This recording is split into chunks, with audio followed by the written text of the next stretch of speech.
कुछ समय पहले मेरी पत्नी और मुझे वियना, ऑस्ट्रिया में सेवा करने का सौभाग्य प्राप्त हुआ, एक खूबसूरत शहर। और वहां रहते हुए हमने एक संग्रहालय का दौरा किया जिसमें राफेल और रेमब्रांट जैसे कलाकारों की प्रसिद्ध कृतियां रखी हुई थीं। और मुझे यह पता था कि अगर उन चित्रों की नीलामी होती तो उनकी कीमत लाखों डॉलर में होती। मैंने पढ़ा है कि विंसेंट वैन गॉग की एक पेंटिंग 82 मिलियन में बिकी थी और पिकासो की एक पेंटिंग 104 मिलियन डॉलर में बिकी थी। ये देखकर मुझे हैरानी होती है कि आज लोग किसे अनमोल मानते हैं। वास्तव में यह मुझे रुककर परमेश्वर के अनमोल कार्य के बारे में सोचने पर मजबूर कर देता है। आप जानते हैं, सृष्टि की गैलरी में सबसे अनमोल कलाकृतियां स्वयं परमेश्वर की कृतियां हैं और वह हम हैं, आप और मैं, उसकी छुड़ाई हुई संतान। प्रेरित पौलुस हमें इफिसियों अध्याय 2 पद 10 में बताते हैं कि हम विश्वासियों को उसकी कृति कहा गया है। शाब्दिक रूप से हम उसकी कलाकृति हैं।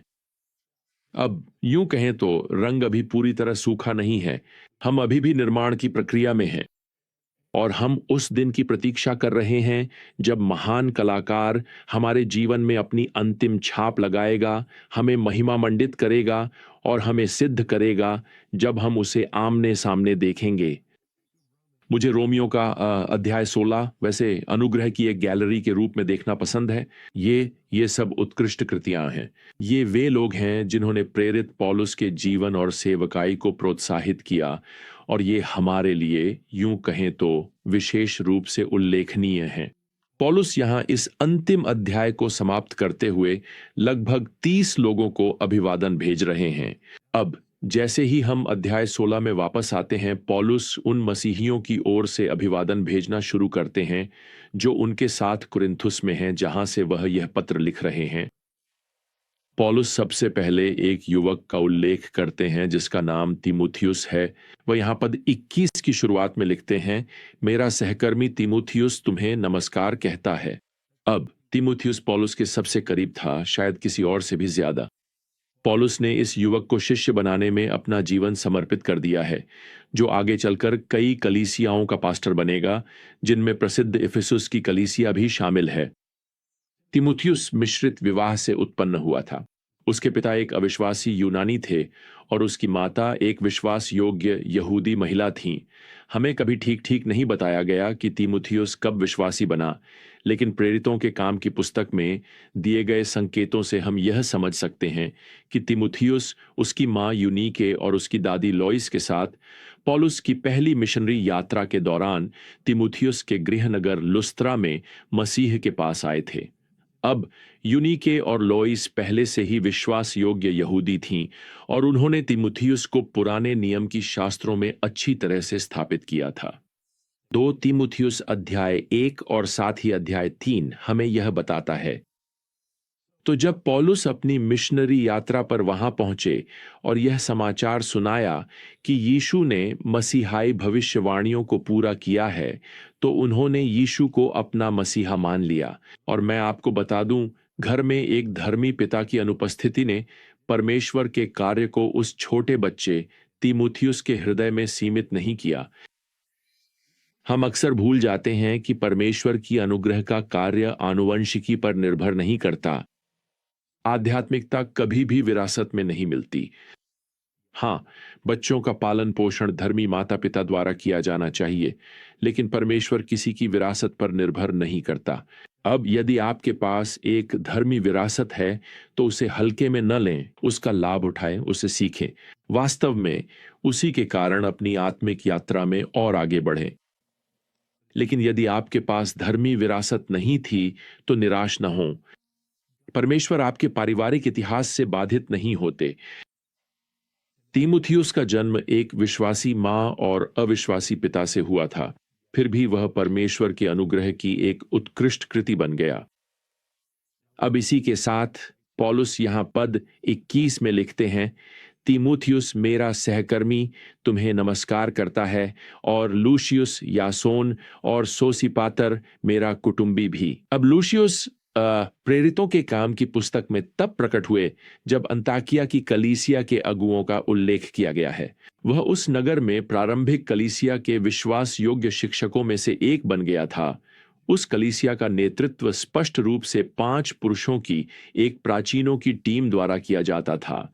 आपके पास साइप्रस का एक यहूदी बरनबास था, एक अफ्रीकी सिमोन था, एक कुलीन मनायन था, एक परिवर्तित रब्बी शाऊल था जिसे हम पौलुस के नाम से जानते हैं, और लूशियस था, और यहाँ उसका उल्लेख किया गया है। इस प्रकार अंताकिया की इस कलीसिया का नेतृत्व एक अन्य जाति, एक यहूदी, एक अश्वेत व्यक्ति, एक श्वेत व्यक्ति और गरीब तथा अमीर दोनों प्रकार के पुरुषों द्वारा किया जाता था। अब सांस्कृतिक विविधता के सामने एकता के लिए यह कैसा उदाहरण है। और प्रियजनों, मैं आपको बताना चाहता हूं कि उन्होंने यह सिद्ध कर दिया कि पक्षपात कभी भी वर्ग, संस्कृति या रंग का मुद्दा नहीं है।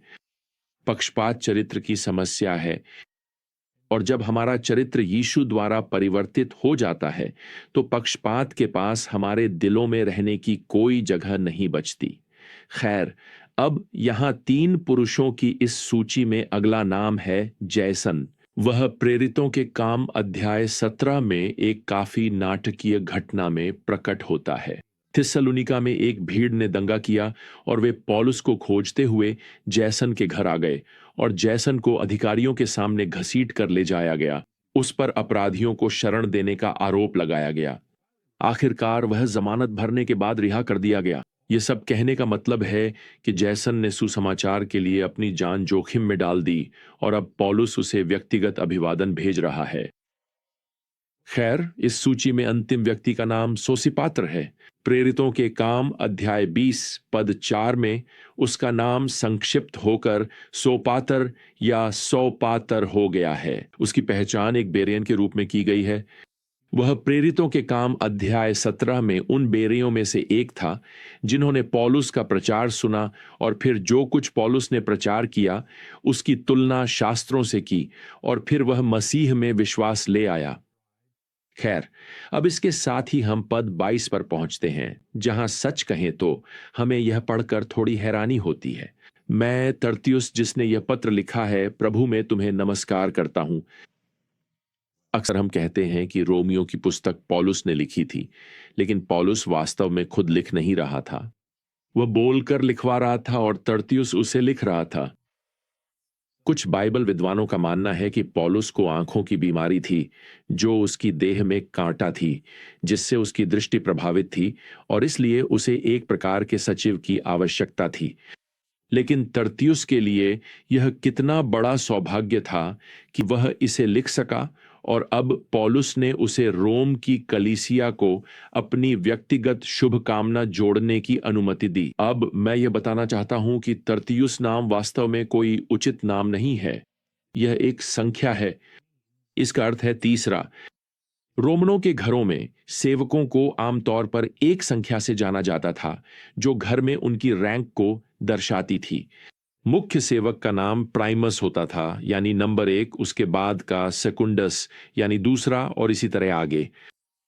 तो इसे इस तरह सोचिए, पौलुस यह पत्र यहां शहर के किसी घर में 3रे दर्जे के सेवक को लिखवा रहा है, एक ऐसा व्यक्ति जो मसीह में विश्वास करने वाला बन गया है। अब पौलुस यहां 23वीं आयत में लिखता है, गयुस, जो मेरा और पूरी कलीसिया का मेजबान है, तुम्हें नमस्कार करता है। गयुस तब एक धनी व्यक्ति रहा होगा, इतना धनी कि उसका घर न केवल पौलुस और उसके मित्रों की मेजबानी कर सके, बल्कि इतना बड़ा भी हो कि जब प्रभु के दिन पूरी कलीसिया एकत्रित हो तो वह भी वहां ठहर सके। यह देखना अद्भुत है कि एक धनी व्यक्ति अपनी संपत्ति का उपयोग प्रभु का सम्मान करने और स्थानीय कलीसिया को आशीष देने के लिए करता है। अब अगला नाम है एरास्तुस, जो नगर का कोषाध्यक्ष था। अब एरास्तुस का उल्लेख प्रेरितों के काम अध्याय 19 की 22वीं आयत में भी हुआ है। उसे पौलुस के सहायकों में से एक के रूप में वर्णित किया गया है। आज की संस्कृति में एरास्तुस को कुरिन्थुस नगर में सार्वजनिक निर्माण निदेशक का पद प्राप्त होता, क्योंकि वह वास्तव में सड़कों और सार्वजनिक भवनों का प्रभारी था। खुदाई में कुरिन्थुस में एक शिलालेख मिला है जो इसी समय पहली सदी का है, जिसमें लिखा है, एरास्तुस ने मजिस्ट्रेट के रूप में अपने पद के बदले यहाँ की सड़क अपने खर्चे पर बनवाई। क्या ही रोचक खोज है ये। यह नगर अधिकारी पौलुस और कलीसिया के लिए आशीर्वाद था और अपने समुदाय के लिए भी आशीर्वाद था। और आज के समय में हमारे लिए यह एक महान उदाहरण है कि एक मसीही व्यवसायी अपने संसार को भलाई के लिए कैसे प्रभावित कर सकता है। अब यहां पद 23 में एक अंतिम व्यक्ति का उल्लेख किया गया है। जैसा कि पौलुस लिखता है, हमारा भाई कुर्दुस तुम्हें नमस्कार करता है। अब फिर से, यदि तरतियुस घर में तीसरे नंबर पर था तो कुर्दुस चौथे नंबर पर था। वह घर में रैंकिंग के अनुसार चौथे स्थान पर था। कुर्दुस का अर्थ ही है चौथा। लेकिन मैं आपको कुछ बताना चाहता हूं। कुर्दुस पौलुस के लिए केवल एक संख्या नहीं था। सेवकों के बीच चाहे जो भी रैंकिंग हो, पौलुस के लिए कुर्दुस कलीसिया के अन्य विश्वासियों के साथ आत्मिक रूप से समान था। वास्तव में पौलुस यहां उसे विशेष रूप से हमारा भाई कुर्दुस कहकर संबोधित करता है। और मैं आपको बताना चाहता हूं, चूंकि पौलुस ने अपनी शुभकामना एक नगर नेता एरास्तुस के साथ जोड़कर दी है, वह प्रभावी रूप से यह बता रहे हैं कि ये दोनों व्यक्ति मसीह में समान रूप से भाई हैं और इस प्रेरित पत्र में विशेष और समान उल्लेख के योग्य हैं। तो इसके साथ ही हम परमेश्वर की अनुग्रह की गैलरी की अपनी यात्रा पूरी करते हैं, जहां आपके पास सेवक और स्वामी, नगर के नेता, साधारण नागरिक, सभी को परिवार के सदस्य माना गया है। और वे सभी ठीक वैसे ही जैसे आप और मैं आज हैं। वे परमेश्वर की अनुग्रह की उत्कृष्ट कृतियां हैं। तो इसी के साथ आज के लिए हमारा समय समाप्त होता है प्रियजनों। जब तक हम फिर से यात्रा शुरू न करें, प्रभु यीशु मसीह की अनुग्रह, परमेश्वर का प्रेम और पवित्र आत्मा की संगति आप सभी के साथ बनी रहे।